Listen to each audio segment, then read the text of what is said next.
The mysterious death of Elisa Lam.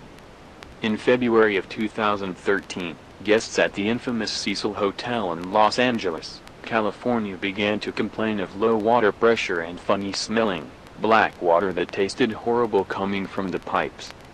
When maintenance man Santiago Lopez investigated the hotel's water tanks at 10 a.m. on February 19, 2013, he discovered a naked, partially decomposed woman's body floating face-up, about a foot beneath the water's surface.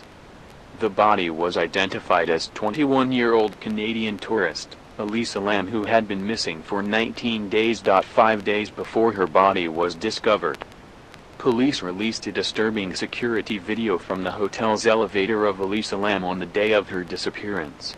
In it, she is seen talking, seemingly to no one, and gesturing wildly. She quickly moves in and out of the elevator and seems to be hiding from someone standing outside of it. The elevator itself appeared to be malfunctioning as Elisa continuously presses buttons on the panel, presumably in a failed attempt to force the doors to close. This video went viral and many who have watched it describe it as unsettling.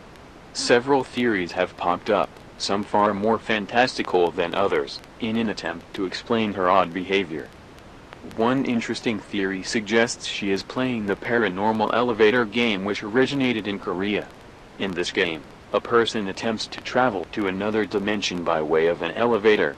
Some even believe the Cecil Hotel, with its dark past and connection to the Black Dahlia, Richard Ramirez, and Austrian serial killer Jack Otterweger, influenced her in her final days. Nearly 4 years later, the events surrounding Elisa Lam's death remained shrouded in mystery. Elisa Lam, also known by her Cantonese name, Lam Ho Yi, was the daughter of immigrants from Hong Kong.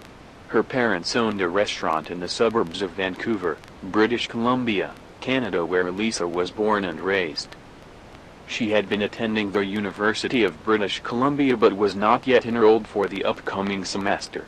Elisa suffered from mental illness and had been diagnosed with bipolar disorder and depression in 2012 on her blog, Etherfield. She revealed she had relapsed and dropped several classes. She worried that dropping classes would adversely affect her future education, and specifically, diminish her chances of being accepted to grad school. Because of this, she said she was feeling so utterly directionless and lost. The posts on her blog give an incredible insight into her mental state. In April 2012 she wrote, "I spent about 2 days in bed hating myself." Elisa talks about how difficult it was for her to leave the house due to her depression. She chastises herself for being lazy and having poor sleeping, eating, exercise and hygiene habits, saying she is very disappointed in herself. She also appeared to have difficulty maintaining relationships but praised the internet for providing her with an outlet to express herself. Her family wanted to keep her mental illness a secret, claiming after her death she had never displayed suicidal tendencies. She announced on her Tumblr blog, Nouvelle/Nouveau, she would be going on what she referred to as a West Coast tour of the United States. She left for the trip in January 2013. Planning to stop in San Diego, Los Angeles, Santa Cruz, and San Francisco. She mentioned she had also hoped to have time to visit San Luis Obispo but was unsure if she would. Elisa traveled alone on Amtrak trains, using inner-city public transportation at her destinations. After making a stop in San Diego and visiting the zoo, which she posted about on social media, she left for Los Angeles. When she arrived on January 26, 2013, she checked into the Cecil, a budget hotel in downtown LA with a dark past. Originally, Elisa was staying in a fifth-floor room with several others, but after only 2 days, her roommates complained of certain odd behavior she was displaying. Elisa was then moved to a room of her own on the 4th floor. During her stay, she had visited a bookstore across the street from the Cecil to purchase books to take back to her family. The manager, Katie Orphan, said she seemed outgoing, very lively, very friendly. Katie became one of the last people to see Elisa alive. She said she saw her outside the hotel on the day of her disappearance. Katie, as well as hotel staff, say Elisa Lam was alone while on her West Coast tour. Elisa had called her parents every day. But on January 31st, the day she had planned to check out of the Cecil and leave for Santa Cruz, her family did not hear from her. Knowing something was wrong, they contacted the Los Angeles Police Department to report Elisa missing and immediately flew to the city to assist with the search for their daughter. Police searched the hotel as much as they were legally able, bringing in dogs to attempt to track Elisa's scent.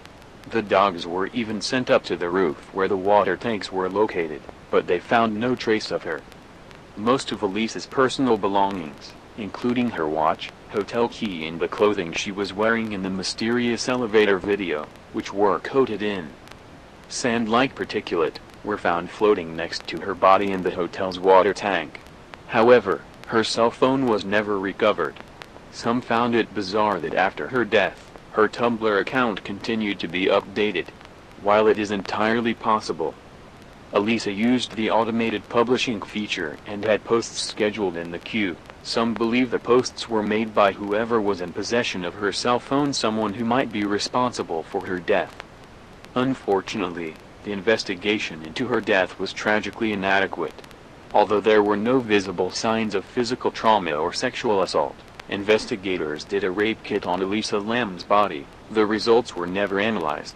After interviewing all of the staff at the hotel, who all said Elisa had been alone earlier that day, the investigators who were originally so certain she was murdered just began to assume it was an accident, case closed. Many assume her body was not in the tank the entire time she was missing, as trained police dogs failed to track her scent on the roof. However, police did not search every room of the hotel because they would have needed probable cause in order to do so. One plausible theory suggests Elisa was murdered by a hotel employee and her body was kept in one of the vacant rooms until the killer had an opportunity to dump her body in the hotel's water tank. Many people even claimed to see the feet of another person in the hallway outside the elevator.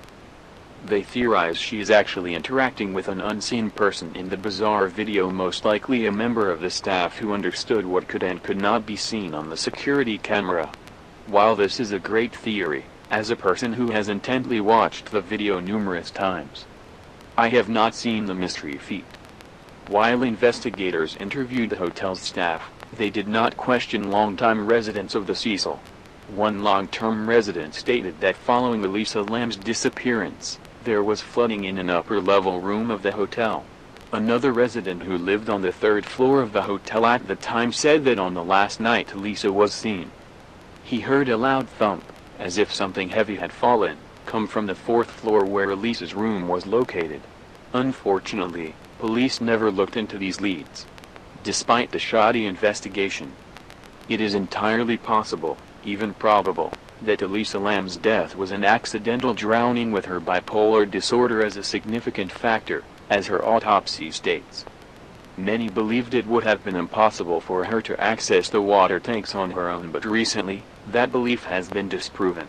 Hotel staff assured investigators, to get to the roof where the water tanks are located, one must pass through multiple doors which are locked. Only hotel staff have the keys and panel codes needed to access the roof.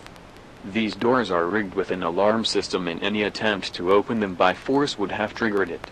However, a tourist from China stayed at the Cecil Hotel in an attempt to learn more about Elisa Lam's death.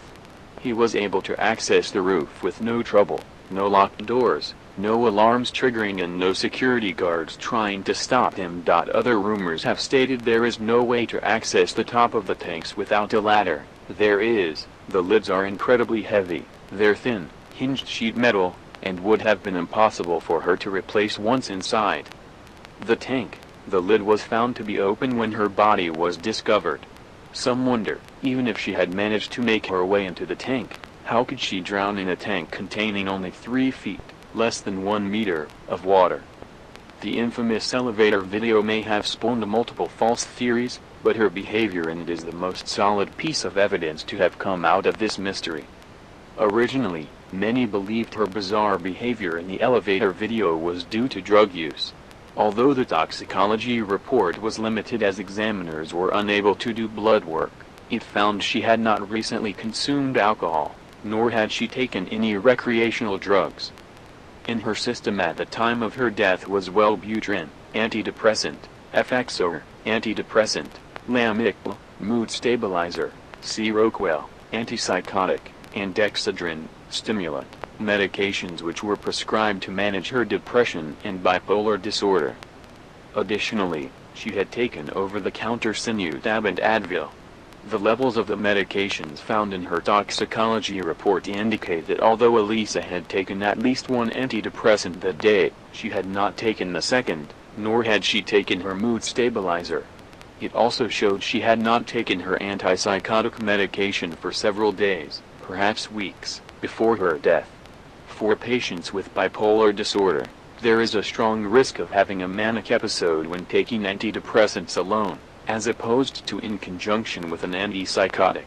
Symptoms of a severe manic episode can include paranoia, catatonia, delusions, hallucinations, and psychosis. Another symptom of mania, called psychomotor agitation, is a series of unintentional and purposeless motions. These can include wild gestures, hand-wringing, pacing, and removing clothing. In the elevator video, Elisa Lam is not possessed or attempting to switch dimensions. She is displaying major signs of psychomotor agitation. From Elisa's assessment of her own behavior, which she wrote about extensively on her blog, one could assume she would be irresponsible about taking her medications, even if she was aware of the risks.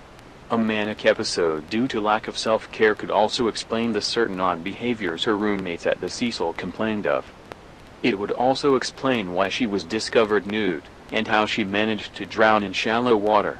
While many questions remain unanswered, and the investigation could have been far more comprehensive, her death is not nearly as mysterious as some die-hard conspiracy theorists believe.